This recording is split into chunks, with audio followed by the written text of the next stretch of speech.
So we talked about ingredients, we talked about tools, we talked about organization. Today, we're delving into how to set up your kitchen to improve your cooking workflow. A well-organized layout that's easy for you to maneuver in is going to save you so much time and it will make cooking a real breeze. A quick note, before you start planning your kitchen layout, think about how many people you're cooking for and how much cooking you're actually going to be doing. So let's talk about space. You want to have adequate space with everything you do in the kitchen because these can be tight and closed spaces. So having good space means you are more organized and everything's a bit safer. The first thing you start off with is taking ingredients from a fridge. Does my door get in the way? Do I have space behind me at the countertop? And when I grab my ingredients out and I take everything, do I have space to put them down? As I prepare and prep, sometimes I need to wash things. Can I reach the sink very easily? Wash, carry on preparing. Should I need to take things like dry ingredients as I'm marinating stuff? I can pull them out here. Do I have enough space to lay all my ingredients out? Pre-cooking. Pre-cooking stage means putting all your ingredients out so you can organize them visually so that your cooking is very simple and organized. After I'm done cooking, do you have space to plate up your food? Because you're holding hot pans and hot food, you want to put that down and then you go out and eat. That being said and done, everything here in this kitchen belongs to a friend of mine. They've laid it out in a very efficient manner such that from ingredients to prep to washing halfway to pre-cooking to cooking, barely takes me 3 steps. And this is what I call a very efficient layout. Now in professional kitchens, we often look out for newbies or fresh kitchen hands who have what we call the spins. And the spins are essentially the body movement that you have spinning around because you're not sure where things are, you're not sure which direction to go to, and you don't know where everything is within arm's reach. Now you can avoid the spins by planning and organizing your kitchen better. First, let's talk about sinks. Now you start your cooking session by washing your hand in your sinks, you're always washing your vegetables and produce in your sinks, and you end your cooking session in your sink. So crucial to get this right, alright? First of all, you want to make sure that there's enough space in your sink, there's enough depth. Making sure that when you wash something, it's deep enough so that there isn't like splashing, water doesn't come out all over the place. And you also want to make sure it's wide enough so that as you're washing something large like a frying pan, water doesn't fly all over the place. Quick note, and this is quite crucial, this is a sink that's flush with the countertop. This is a top mount sink. This is great, it's excellent because it minimizes all the edges down here. So there's only one very, very thin edge here. And the less edges you have, the less nooks and corners and crannies in your sink, the less chance there is for bacteria and mold to grow, less silicone seals you have to keep replacing year after year. So this makes a lot of sense. Also make sure you have space at the back of your sink here so you can put your dish soap, your hand soap, all ready to go. Now we're talking about stoves. There are 2 main types, alright? Everything else is irrelevant. You've got gas and you've got induction. So gas is more familiar to a lot of people, but increasingly induction is being used in a lot of homes. What are the differences? With gas, you sometimes need to have a canister or you have piped gas, so you have pipes. These need to be maintained. The next thing is with a gas hob, you have all these fiddly bits and bobs that need cleaning. When you use gas to cook, you're basically igniting the gas to create a flame, and that flame then heats up a pot. Because it's visual, it's familiar, people can see how high or how small they want to make their flame, and then they can cook based on that. With induction, you have all sorts of benefits. For instance, cleaning up is a breeze. You just wipe this surface when it's cooler, and you're done. Ensure that the sides of your induction plate are either protected with a metal strip, or they are flush with the counter because these can chip quite often. What are the benefits of induction? First of all, induction is a lot more energy efficient than gas. There is no energy lost to a light source, there's no energy lost off the sides of the pan.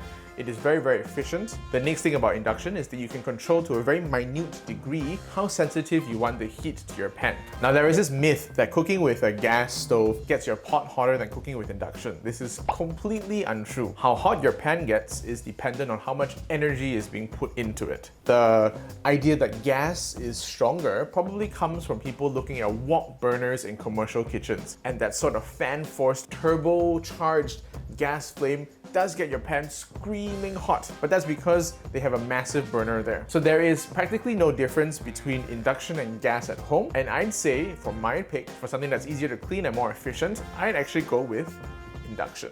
Right, so let's talk about hoods. With hoods at home, these don't actually vent anywhere, and what you have is a stack of filters that act as baffles. Now, whenever you're cooking and there are oily fumes and they get sucked into the hood filters try to scrub and try and remove some of that oil. Now, because this is not being vented outside, it is crucial that you clean your filters as often as possible. Make sure it's accessible and easy to clean. I'll remove this filter here right now so you can see this is what the air goes through. And I'm now gonna wipe this really quickly.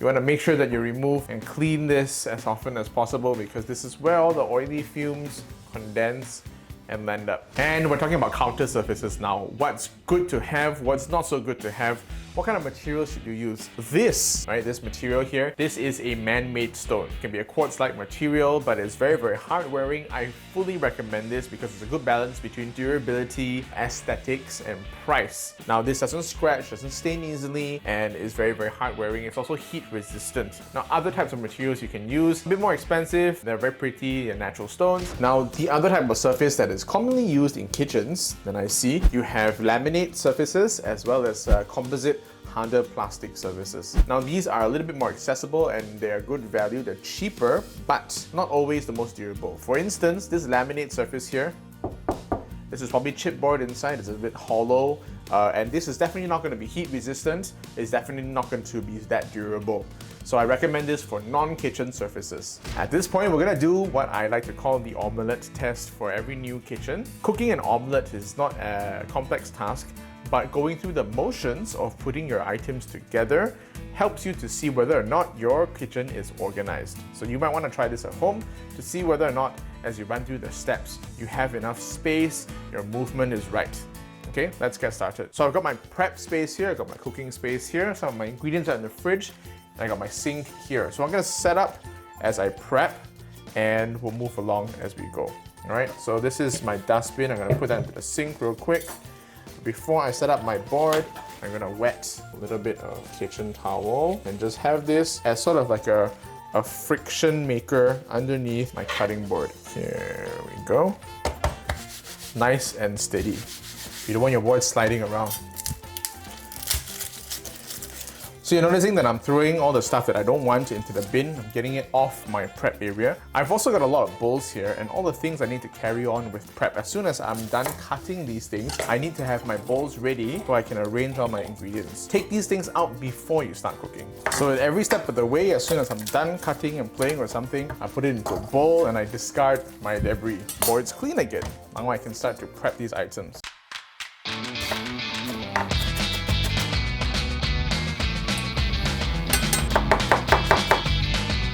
Right, so next I'm going to be adding some black garlic, and I'm using this because it's super aromatic, it's sweet and it's tasty. It's unconventional, but I have an idea to use it in an omelette today. Black garlic is fermented garlic, but it's very, very sweet. It doesn't smell like garlic at all. It has a mildly pleasant floral balsamic vinegar kind of thing going. Can't have a good omelette without some cheese. I have some cheese here. This is an aged Gouda. Some nice cheese, and I'm gonna grate into this bowl. Got my cheese for my omelette. Now onto my eggs. So with eggs, you've got raw food items, right? And then you have things to discard, the shells. So always make sure that your bin is within arm's reach, that you know exactly what you're doing as you finish your movements. If you crack an egg and then you're like, oh no, where do I put it? And then you have to find something, and by the time your hands are full of raw egg and you're touching your cabinets and stuff, set up eggs, bowl, trash. Right, eggs need a bit of seasoning, need a bit of milk. One step, prep to fridge. So I've got my eggs here, and this is why I think it's really crucial to have all the things you need in arm's length. So say I wanted to season my eggs with some dried mixed herbs or something else. I have that on top of my prep area. This is within arm's reach. I use it, I put it back. So I've got some mixed herbs here. I'm just gonna give this a bit of a pinch. Back into the cabinet it goes. Bit of salt. And crack of fresh black pepper. I'm almost done with prep, and I'm going to put all my ingredients together before I start cooking so I can get organized. Everything's within arm's reach again. So my stove's over here. I was preparing all my things here. I'm gonna move all my stuff next to my cooking space. Now in front of me, I have my ingredients laid out. I've also got a little tray and a spatula. My spatula is my cooking implement. If you're cooking pasta, you need tongs, or you need a fork, you need a spoon. Whatever you're using an implement to cook in a pan. Always have a resting pan or a tray or a plate next to your stove so that you can rest your dirty utensils. Now to begin cooking, I've got my stove here. Alright, starting with a knob of butter. Now with an omelette, I'm gonna cook onions first with a little bit of garlic, and then after that, add my eggs in. Then I'm gonna give this a nice shower of cheese. So now I don't want to stir this anymore, I just want to let it sit. Now one of the tips I can give you is always give yourself more space. Like you want a larger than normal pan because when you toss everything together, you don't want everything flying out of the pan. You want to give yourself all that space to control the heat. Same with my board. I want to make sure that I have enough space on my cutting board so that when I cut and chop things, I'm not going after my fingers. I can have space to spread out to use my knife. And same with this bowl, in an identical fashion. I want to make sure I have more than enough space to whisk my eggs nice and vigorously.